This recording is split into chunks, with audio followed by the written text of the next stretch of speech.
good to see you here. If you are here right now, please drop a quick hello inside the chat so that I know you're tuning in. And also let me know where you're tuning in from. I love seeing where everyone's located in the world. And honestly, our entire community is global. So it's awesome to see members from different places. I'm located in California.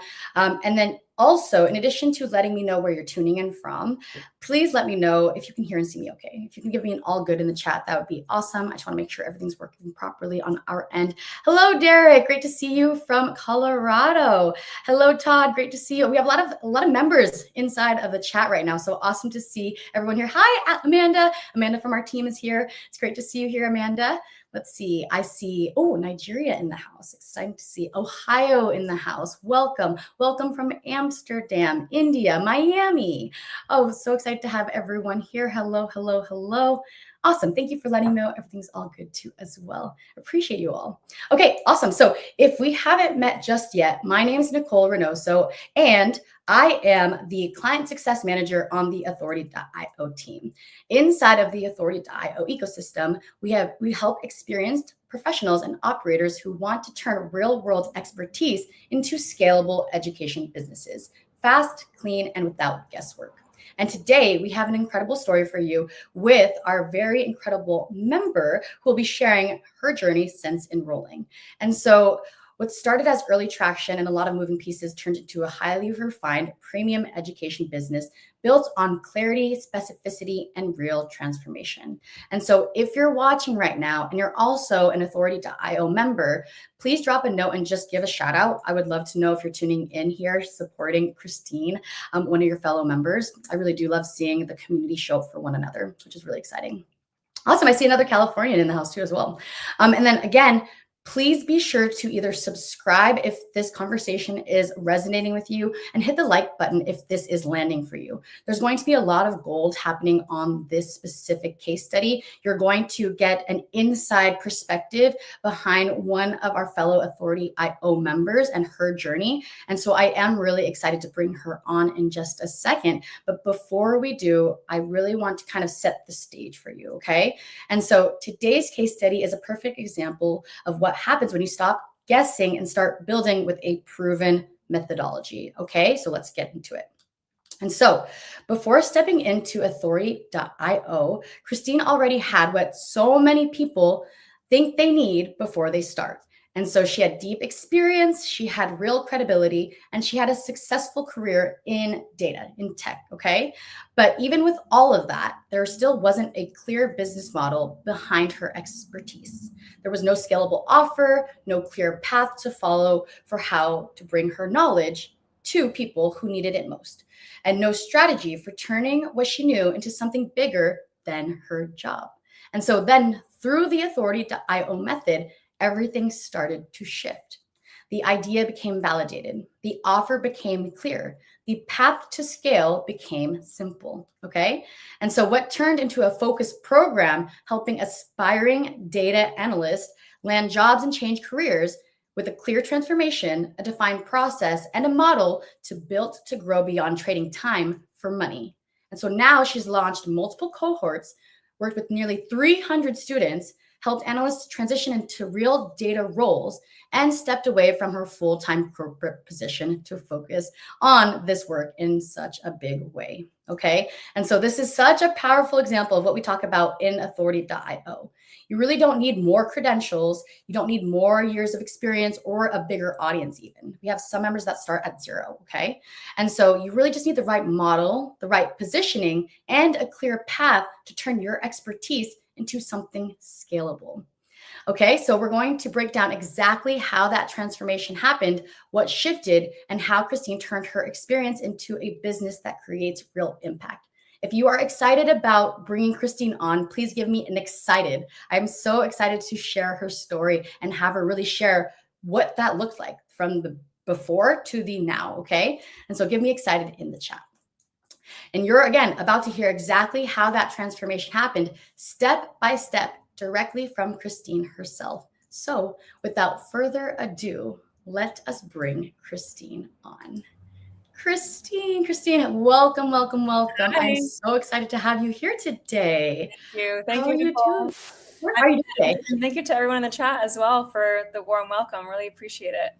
I feel that a lot of members are going to find themselves in your story. So I'm really excited to share your story from the very beginning to where you're at now. And so, with that being said, I think starting at the beginning makes the most sense. And so, can you actually take us back to when you first started your coaching program and your business? What was your vision then, and how did it evolve as you began validating your first offer? Yeah, totally. So I will say that I did not plan to own a business. I did not plan to be an entrepreneur. I was working in a corporate job, as Nicole mentioned. So I was working in tech as a director in data at a pretty well-known company in New York, and was decently happy with that job. But I knew that I wanted something more from life, because every time I traveled, I was like, I want more of this in my life. I want more freedom and more flexibility. So at the time when I was at that job, I just started hosting free workshops actually off of Reddit. So I think many of you guys might be familiar. I started hosting free workshops off of Reddit because that was a time when so many people were getting laid off of their jobs. And so I figured, I have a lot of expertise. I want to give back in some way. So I'm going to just start hosting these like kind of monthly workshops about how to land a job in data, and sharing a lot of things that I don't think anyone else in the industry was sharing at that time. So for a while, I was balancing this corporate job while also just teaching these free workshops. I realized that I love teaching. I liked to do these workshops and give back. And as I was doing these workshops, more and more people asked me how they could have me as a mentor, basically, like how they would be able to learn a little bit more. So for me, the inspiration maybe is a little bit different for most people, where I didn't know that I wanted to start a business. I knew that I wanted to solve a problem. And then as I kept going, I realized that to solve that problem, I was going to need to do more than just free workshops. So that is kind of what led me to finding the program and looking on YouTube, like, how do you start a boot camp? How do you start a cohort? And that was back in 2023. So mid 2023, June of 2023 was when I started these free workshops.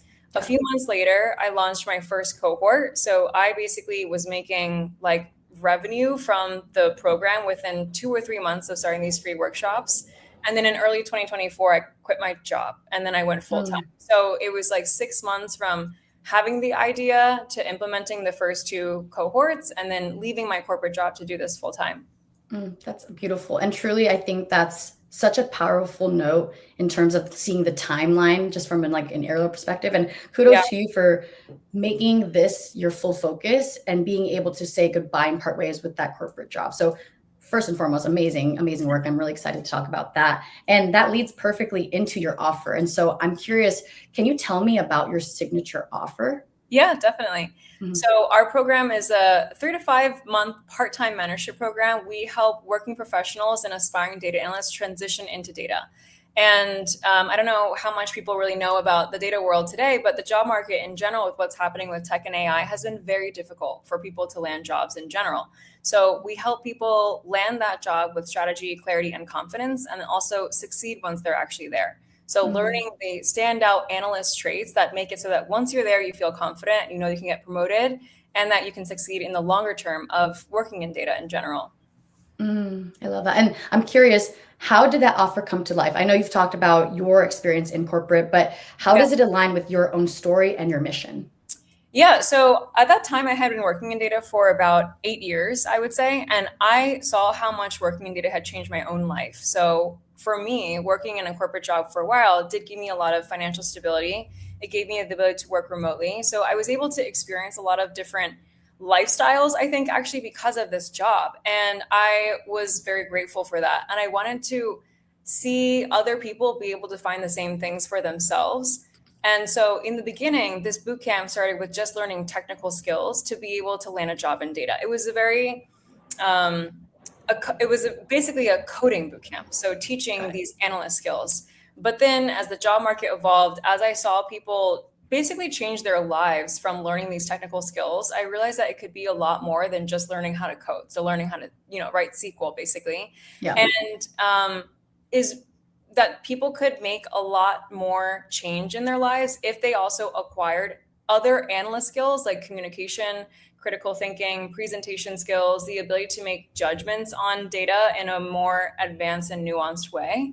So over time, I would say the first 3 cohorts, we were focused just on teaching coding skills. now as the job market has changed, as AI has come into the picture, we focused more on the kind of like well-rounded skill set that you need to just succeed in a corporate job in general, that I realized that beyond the technical skills is what makes someone confident. Like even if you can code, it doesn't mean that you found your place in the professional world. So that's kind of the evolution of where we are today. I think it will probably change in the next few years as AI continues to like stir everything up. But right now, for me, my values were confidence at work, being able to use the skills that you have to find a job that you love, or at least a job that allows you to do what you love outside of work, if it's not like the end all be all job for you. And basically imparting those skills on other people so that they can do the same with their lives and take it in whichever direction that they feel is aligned to them. I so resonate with that. And I don't know if you knew this about me, but my first job was actually in data entry. Oh, really? So I so resonate with that because data is not my strong suit, guys. Like I could look at numbers all day and be like, not my favorite thing to do. I'm very creative. So that was not where my strong suits were, but look at where I'm at now. And so I love that you're really kind of mirroring that, and your work is so needed. You're really mirroring how to build these skill sets and find the thing that does actually light you up. Yep. Right. So that's huge. And I'm so glad that you're kind of sharing that work. That's awesome. And so I'm curious, can you actually take us back to the moment before you actually started validating your offer? Yeah. What was going through your mind specifically that made you want to shift from selling let's say, like, did you have a low ticket offer back then, or maybe not really? I just didn't have a business to start, right? Yeah, business. Yeah. Got it. Okay. So what made you want to explore this online world? Yeah. You mean the online world of education, right? Exactly. It was really two things. One was that I realized that I loved teaching and that was more aligned to me as a person in terms of how I wanted to be at work. I just felt that I had reached the top of the corporate world. Like I was working as a director in data. I looked at the future. I saw the VP, the senior VP, the CEO, and I was like, that's actually just not for me. I knew that I wanted work that was a bit more human related and related to helping other people directly. So one of the biggest things was just that I knew I loved teaching. I knew that I wanted to do something that's more meaningful with my life, that I felt like aligned with my values of just helping other people and finding joy in that.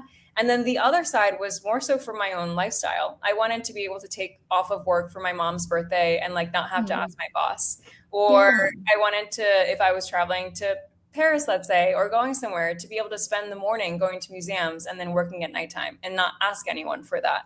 So I think for me, it was also really wanting to have more flexibility in my life. That was like actually the end all be all goal. And I will say I'm there now, but that at that time, I was not sure if that was going to happen. I was really not sure if it was going to be possible for me. At the time, I was 28 years old when I started having this thought, which I feel like is pretty young to kind of decide like, I'm not going to be in the corporate world anymore. So but basically at that point I was like, let me just try. And I was willing to just give it my all, I think, for a period of time. Yeah, that was the fire that was lit under you you knew like 10 steps ahead, this isn't really the direction I want to head my life in.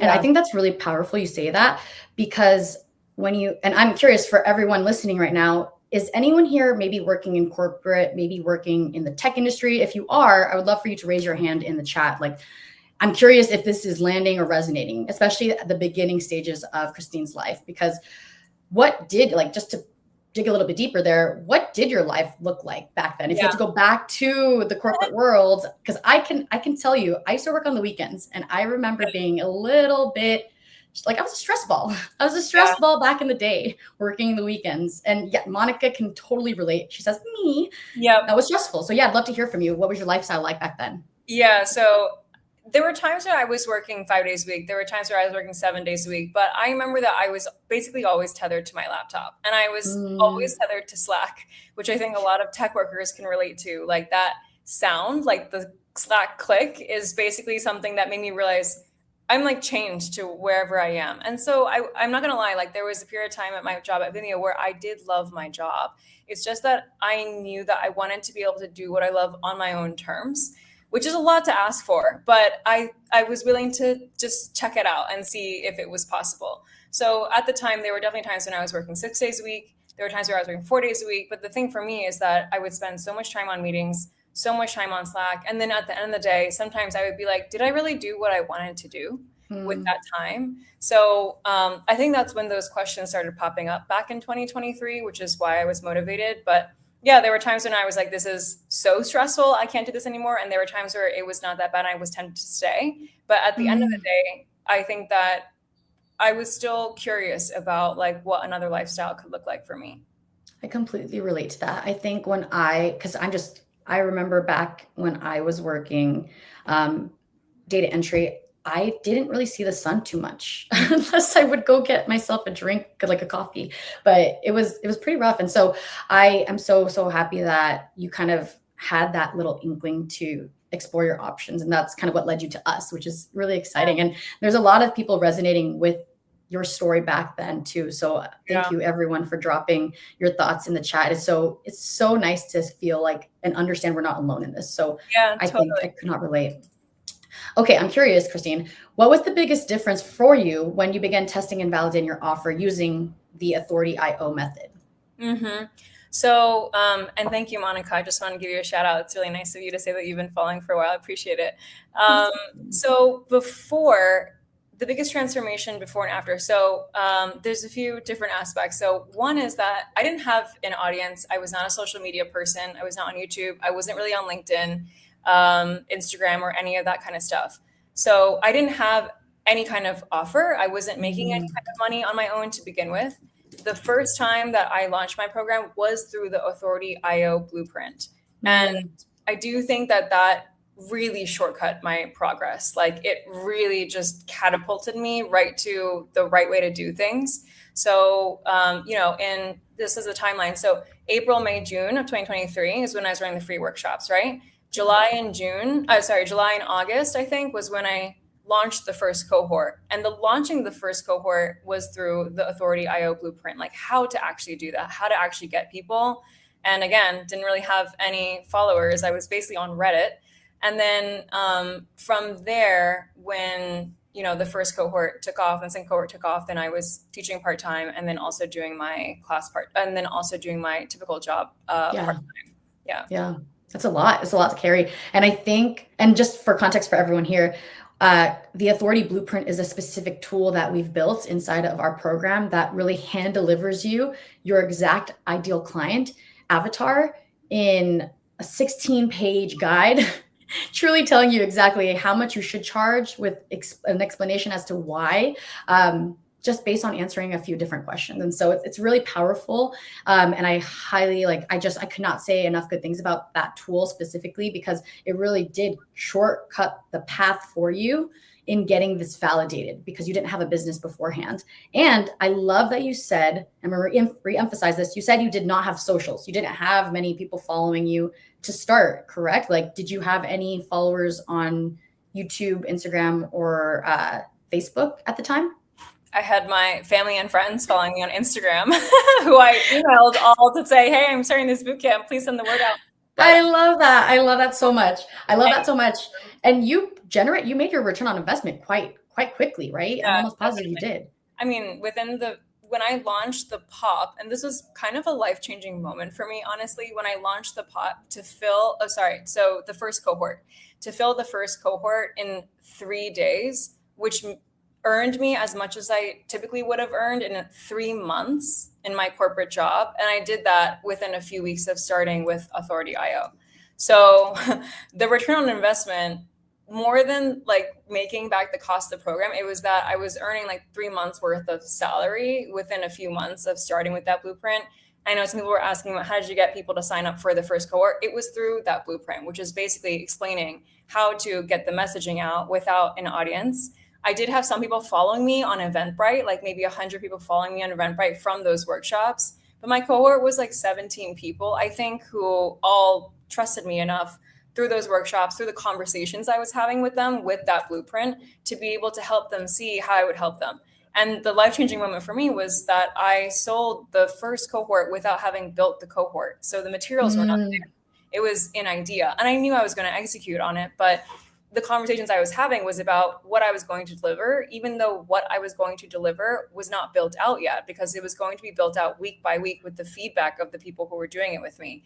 So that moment, and I posted about this in the Authority IO community because it was such a I was like, wait, what? Like What just happened? yeah. So that's why it made it a bit harder to really trade the time for money model what I do with my job, right? Yeah. So yeah, that happened within, I think it was like 2 or 3 months of signing up for the program. The power of proof. Like I cannot stress enough how the minute you see what is the potential of everything, the things start to click into place. And I'm so happy that you saw that you could easily generate the same amount from your corporate job that you would make in 3 months. Yep. In what you said, like a 3 days, which is kind of crazy. So I think that is just insane. And so if Christine's story is resonating with you, I'd love for you to just again like this video, and feel free to subscribe or share this with someone that you think this would be resonant for. Like I do think I have a lot of friends in the tech industry as well, and so I just by speaking to them and having the conversations, burnout is so common in the tech industry because you're glued to your computer. You're glued to a computer, and it's very hard to set boundaries around pouring back into yourself because again you have to take care of yourself in order to take care of everything else. And so I am so happy that you are really just showing your skill set and kind of, again, creating success ripples around everyone around you. So thank you for the work. Yeah, thank you. Of course. And so, okay, I'm curious now, what has been the biggest mindset shift that helped you create a scalable asset instead of just selling your time? Okay. I think the first one is honestly that it is possible. That which sounds very simple, but I think that when you hear and you see all these people on YouTube who are like, if you want to be an entrepreneur, you got to wake up at 6 a.m. and do an ice bath and all these things. And you think that like untying and untethering yourself from the corporate world involves some like crazy routine or some crazy schedule or some crazy insight, honestly, where that experience of having that first cohort, helping people out, doing something I love and making money from it, it was just the fact that like that this is possible, and I started to live my life in that way. So before I thought that time is always tied to money, right? So that model means that you feel that if you spend more time at work, if you spend more time on the weekends, you'll get promoted and you'll get rewarded accordingly. But I think once that clicked with me, that I was like, wait, if you have a really good idea, if you know how to bring it to people, if it helps them help their own lives and it gets them to where they want to go, the boundary is endless. Like the ceiling is actually endless. Like you can design every way that you want to live your life if you think of it like a business problem, I guess, to be solved or a business question to be answered. I think that in itself has changed me a lot as a person. And that has kind of moved me into this phase where at this point I feel a lot different about what my time is worth. And I think that that's a really big difference between the two different models. Yeah, I feel a lot of people are still attached, like they have the idea like time is attached to how much you make. And that is a very old model that we don't necessarily, it's not like that necessarily anymore. And so this kind of leads into your lifestyle now. And I'm curious because we have nearly 100 people here. And that's really exciting to hear because I feel like people are resonating with your before, but I want to show the power after. And so if you think about your business, like the before versus the after, what are the main differences in your income, in your freedom, and your focus? Yeah, definitely. So for me, it is more than what I was making as a director in data at like a pretty well-known tech company. And I think not just like the number, it's that I have the power to actually choose what that number is, which sounds really crazy, but like you do, once you figure out the business model, once you figure out how to actually bring it to market, you do have the ability to choose how much you make and then back into that, how much work is involved to get there. So that kind of ownership over the direction of your life, I think it's a huge difference. Like I said, the mentality to know that that is possible makes it that I feel like so many things in life are possible.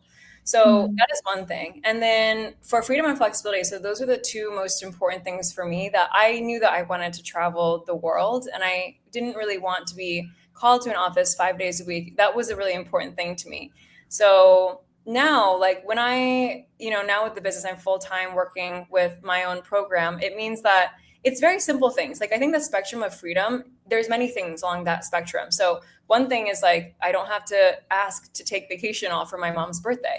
And if I Love want to that. go like surprise her, in New Jersey, that I can just do that without asking someone. So that's on the smaller spectrum. But on the larger spectrum, it's like right now I'm staying in Mexico for a month.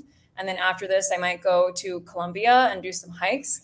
And I'm still working, but I didn't have to ask anyone to make that possible. So I like that now I can fit life around my work instead of my life around my work, the other way around. I think I said that right. So the biggest thing for me was being able to travel, and yeah, also having the flexibility to create a business around the things that I love doing.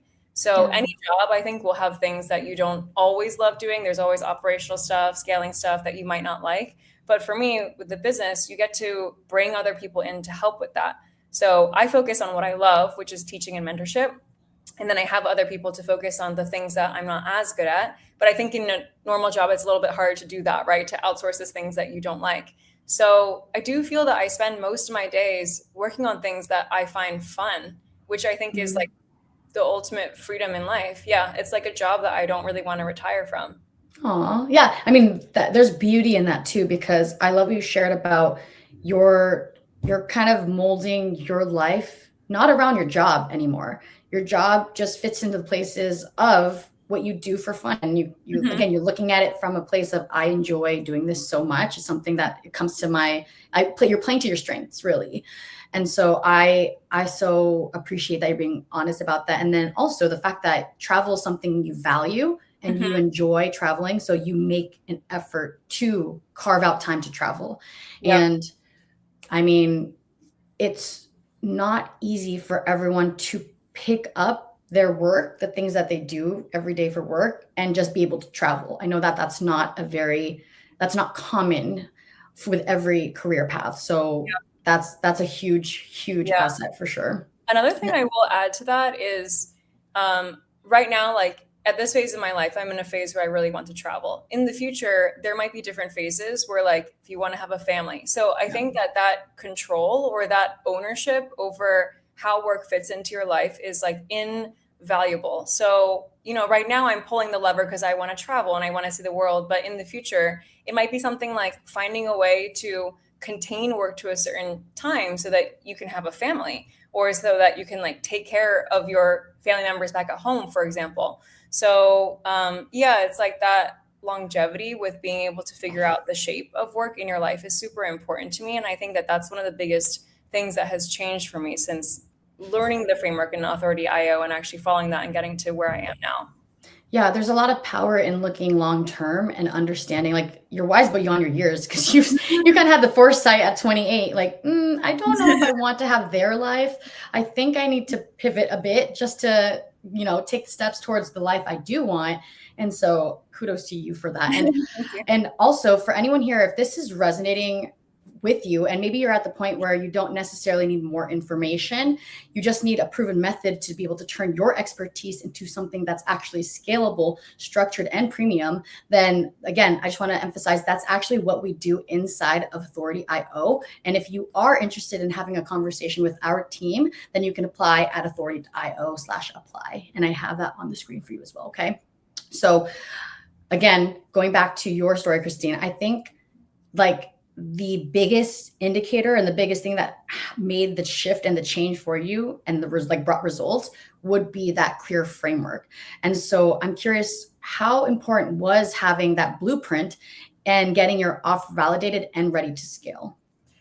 I think it is the reason why things happen so quickly for me, and Mm, even why I am where I am today, which is like 8 cohorts in, 250 to 300 students, able to do what I wanted to do, just to travel and work at the same time. Because I think that timeline of starting my first cohort, launching my second cohort within a few months, and then quitting my job within a year was because I had the right steps. And I remember, I think it was sometime in like Christmas time or Thanksgiving, my family and I were all eating, and my parents asked something like, "What's one thing you're grateful for this year besides like the typical, grateful for family, friends, health, and all those things?"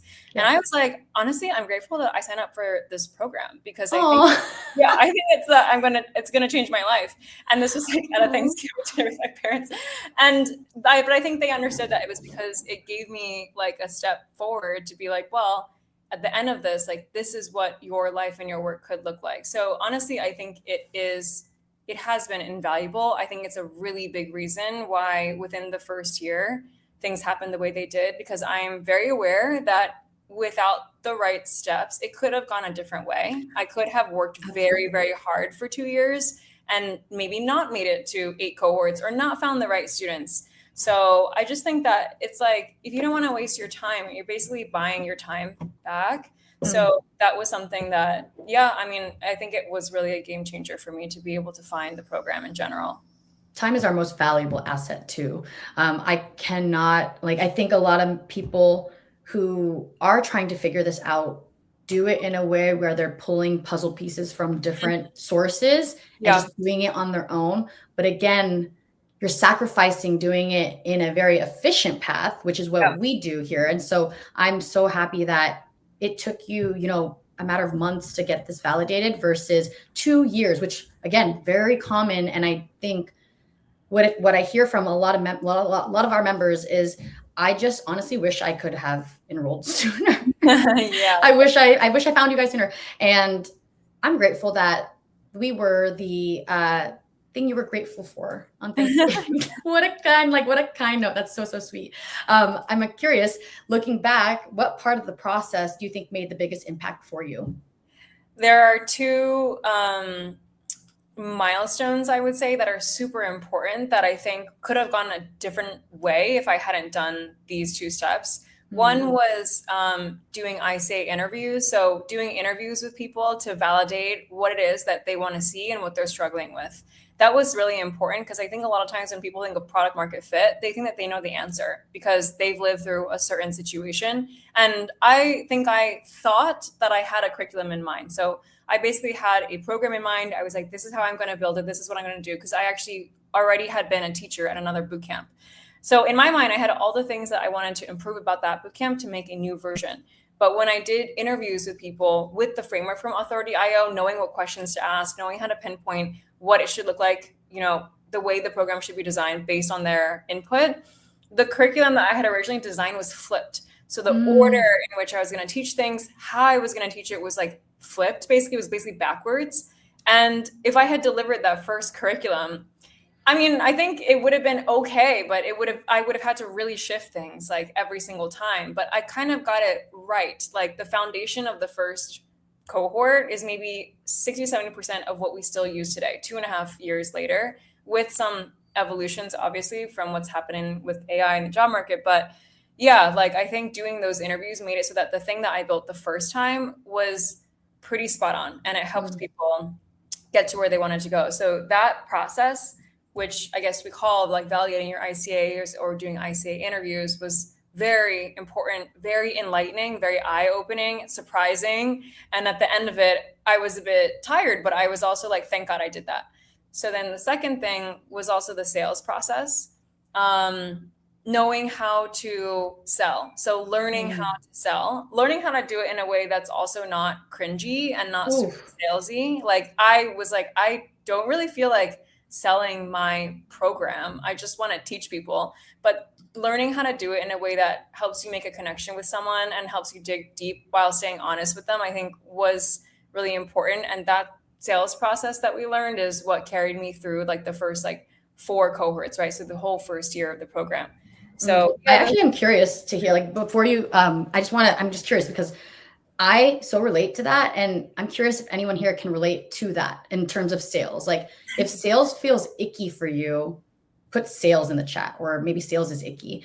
And I like that you're saying what you're saying right now, Christine, because most members who come into our program have that same maybe mindset or mentality or perspective about sales.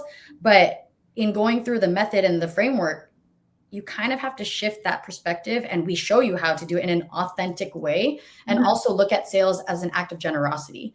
And so that is it takes a lot of unlearning, it takes a lot of work and practice and reps, but I think that's such a powerful note, because we're not born salespeople. We're not born to, sell a pen. We're not born to do that. But if you strongly believe in what you do, and, you're creating a massive impact, you have to look at what you're doing as an act of generosity. And so that is all covered inside the framework. And so I'm really glad. I just wanted to reemphasize you. So I apologize for cutting in, but that was really powerful.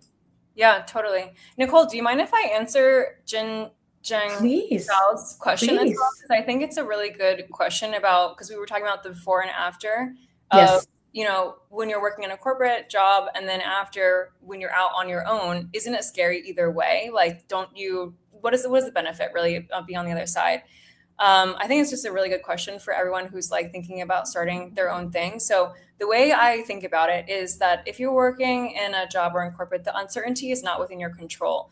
And the things that you are learning are not as transferable to the wider world to be able to figure out how to make it out on your own. So yeah, it's true that tech and AI is making everything very uncertain, but that means that if you get laid off, for example, you then have to go find another job, and you are in the same cycle of trading time for money.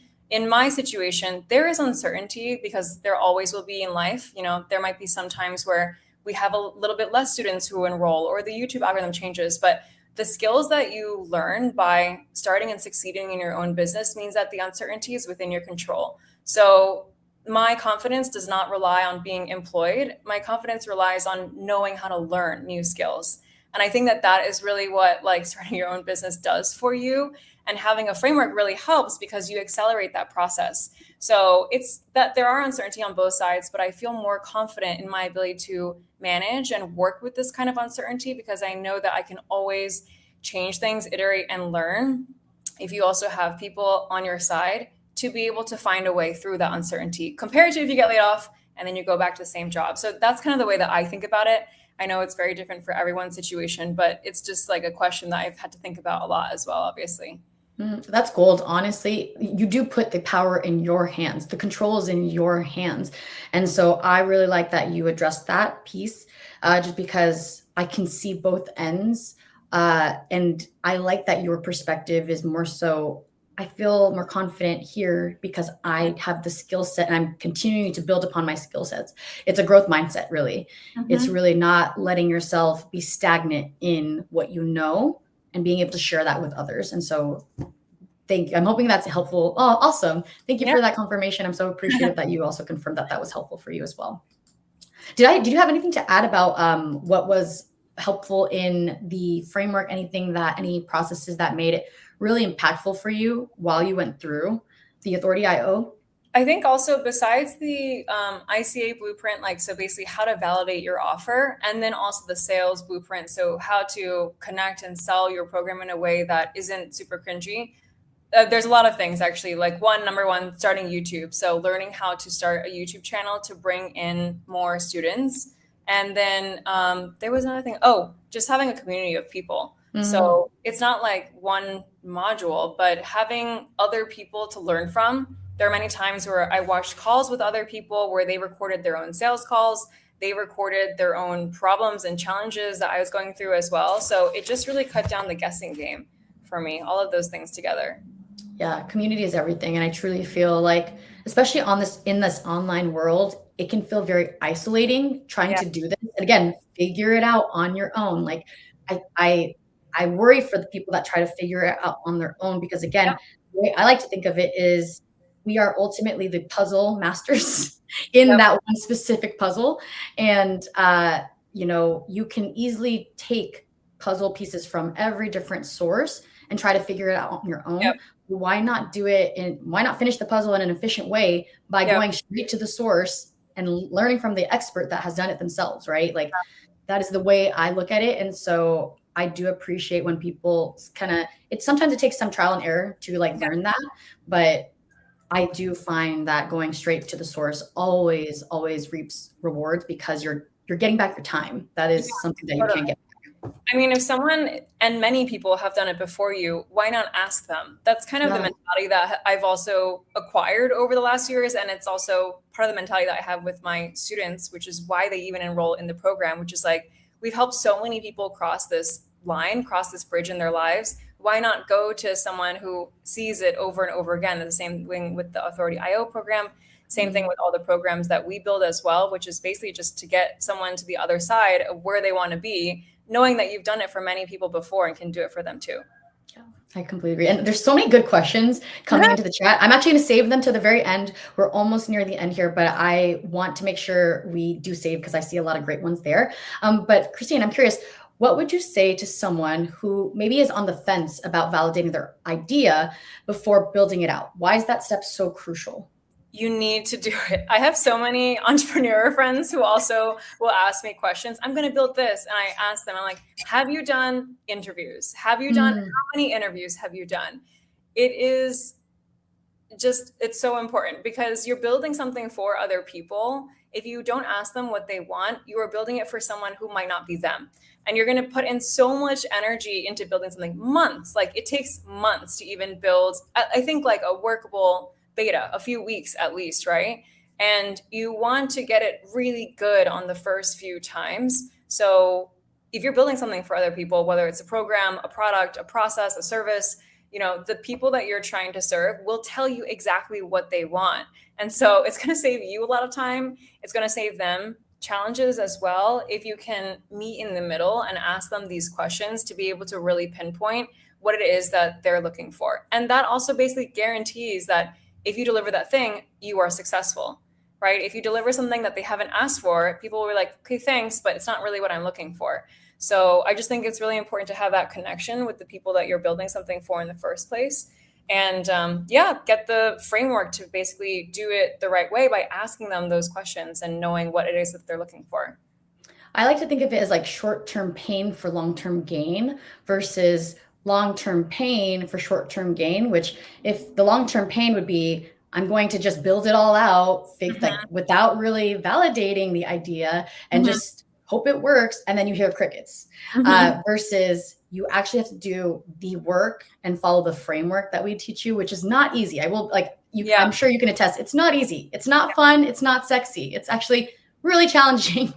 I know a lot of people want to throw their head, like just throw themselves against the wall when they do the process. We call it ICA interviews, but I promise you that's what clicks. That is the goals in this process. And it really does structure and shape your curriculum inside and out. So yeah, it also really motivates you. Like I think when I was doing these interviews, so in the end, I talked to maybe 50 to 70 people in like 1 month to ask them understand exactly what they needed from a program like this. And I was super motivated by the end of it, even though I was motivated before. But hearing what people were dealing with, hearing why they want this program, I was like, I have so many people that I need to build this for now. So it just made me really excited. And ICA is ideal client avatar. So it just means like, what is the ideal person that you are trying to help or trying to solve and serve and make this program for? Yeah, because not every single person is going to be an ideal client for you necessarily. And I find the biggest challenge that not everyone, most people try to work with everyone. And when you try to work with everyone, not just your ideal client avatars, you are ultimately serving no one because you are customizing every which way for all the clients. If there's too much customization in your program, dear Lord, this is where to start. This is where we start. And so I love that you share that. And I actually, if you are looking to explore whether this framework and Authority IO is a fit for you, then I'm just going to drop that same link again on the screen. But you want to apply at authority.io apply. And then we will take the next step to have a conversation with you to see if it's a fit. But I did want to plant that seed there. And I have just one last question for you, Christine, before we dig into Q&A quickly. But final thoughts, what advice would you give someone who is ready to turn their expertise into a scalable asset and maybe is considering enrolling in authority.io, but they're on the fence? Honestly, I would say do it just because you save yourself so much mental and physical time and effort and tears if you know so have a support system that you can ask questions to. Like I do genuinely think that in life, whenever you're trying to make a big change in life, it is much easier to do it with people who can walk alongside you and basically be like, hey, based on where you are right now, this is the right next step for you. Honestly, I wouldn't really have known how to do a lot of these things and put all the pieces together to be able to get to where I am today right now. So honestly, I would just say have a conversation with the apply link below and check out what the program can do. And if you're at the point where you're like, I know I have something that I can bring to the world, I just need to step over that next, step to be able to actually deliver it, then that is what this is for. So yeah, if you're at that point, go for it, do it. I love that. I love that. You've been so generous with your time, Christine. And I want to make sure we wrap up here, but I'm going to go ahead and answer, maybe like we can answer a few questions before we wrap up here. I really love Derek's question here. Derek is actually a member inside of a program. And so I think this would be helpful. But Derek's question is, Christine, can you share more about how you got ICAs if you were not on social media, or maybe just didn't have a social media following? Yeah, definitely. So for me, I was hosting these free workshops off of Eventbrite. So first I was on Eventbrite and I was posting workshops on Reddit. And for me, Reddit was a really good source for people to work with because there is a lot of analytics and data specific subreddits. So I was posting there saying, hey, I'm just helping teach these free workshops, sign up here. And then from those workshops, I think by the third workshop, I had a few hundred people attend.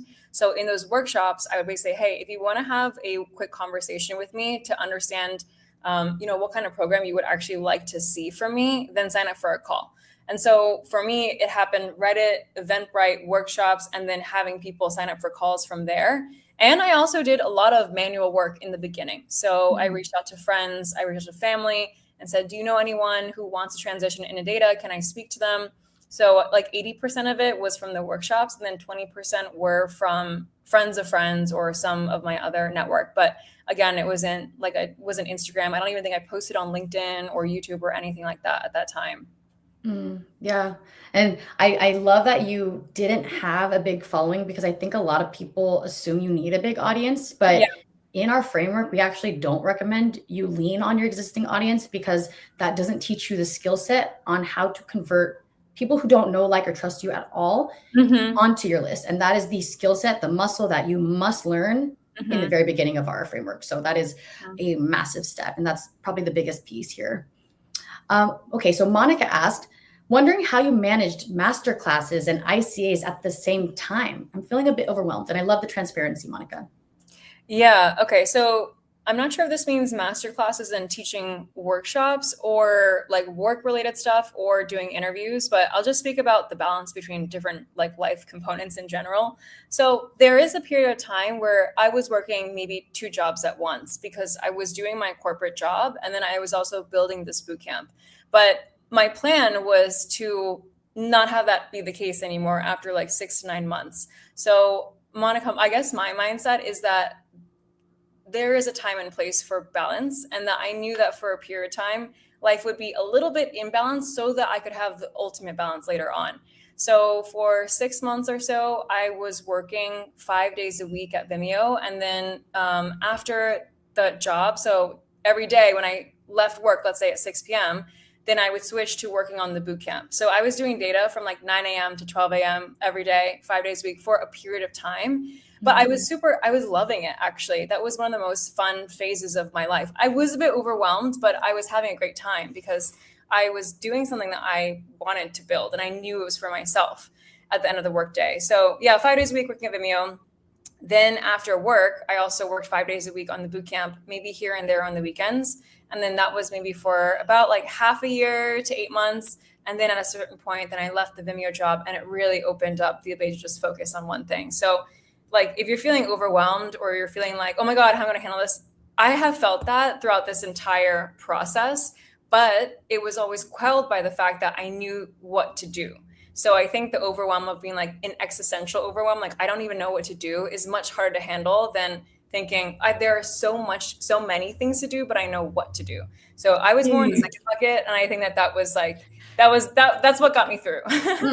Chef's kiss. That's truly beautiful. I could not have said that better, but like, I completely agree. For anyone that does feel overwhelmed, having a blueprint to like truly just follow step by step really does help kind of ease that tension, I will say. But just know that it's very common, very normal. So you're not alone in that by any means. And so I'm really hoping that Christine's feedback was helpful for you. So powerful. Short, again, long-term pain, maybe for a period, but or short-term pain for long-term gain. So really want to emphasize that. Okay, we'll wrap up with this last question. I think this is such a good question. CB Lily asks, you clearly have so many marketable skills and could have delivered many different types of programs successfully. Yep. How did you narrow things down to just one program, one choice? Yeah, okay. This is really interesting. So I think there's two concepts here. One is it's very helpful to really know yourself. So it's really helpful to know what are the things that you are good at, what are things that you like, what are things that you don't like, what are things that you're not good at, and what are your values as a person. I think all of those things kind of contributed to me landing on teaching data because I felt that it was something that I really liked. It was something I knew I was good at. I could tell that it would help people improve their lives, which is something that was super motivating for me. So that's one category. Like I would literally sit down and be like, in all my previous jobs, what are the things I liked? What are the things I was really bad at? What are the things I never want to do again? What are the things that I would want to do again for years on end?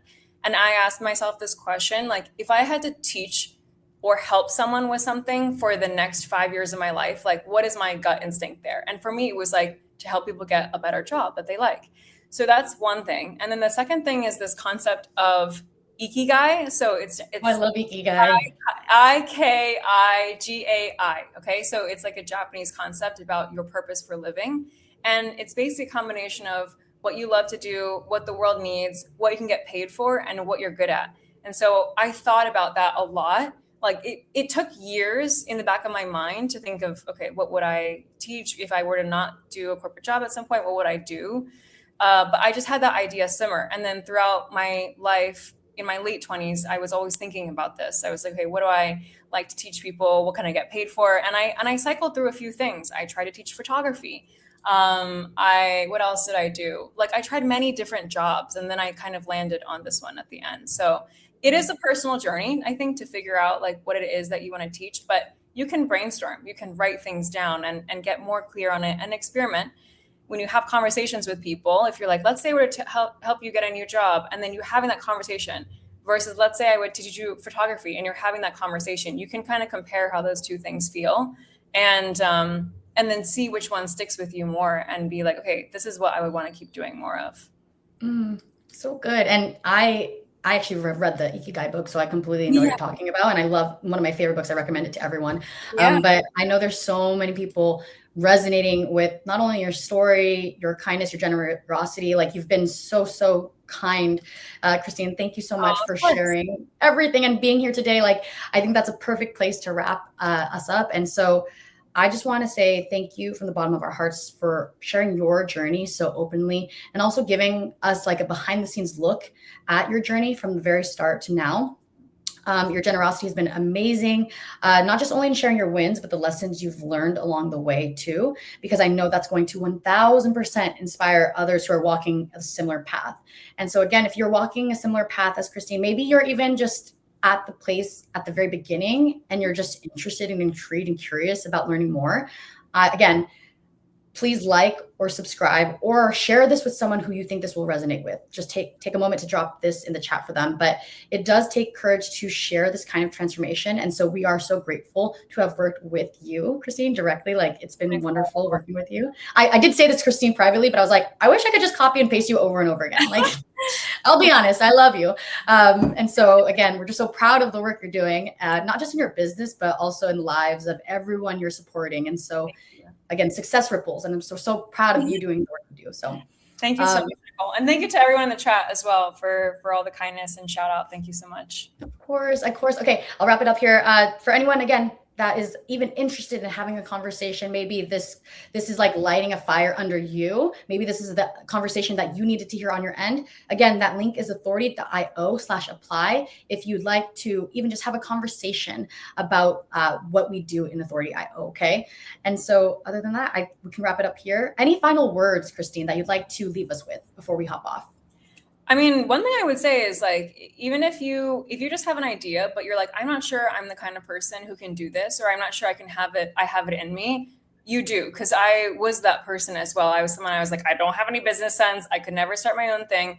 If you have an idea, you should really give it a try, because I think it changes your life in a lot of different ways. It changes your identity in a lot of good ways as well. So I know when I'm telling my story, it sounds a bit like, wow, that happened so fast and everything sounds easy, but I did not have all the answers. I did not have an audience, obviously. So if you have an idea and you're like, I'm not sure I can do it, you just try, just go for it, because I think you'll be very surprised once you kind of know what to do and you have the motivation behind you and a team behind you too. That's cool. Thank you again. Thank you so much for those words. And thank you all for joining us. I hope you are walking away with ideas, inspiration, and again, the belief that you can do this yourself as well. Okay. So until next time, I hope you take care. And again, keep building the legacy you're meant to lead. Thank you so much, Christine. Bye, Thank you, Nicole. everyone. Thank you so much. Thanks, Bye, everyone. See you later. Bye. Appreciate it.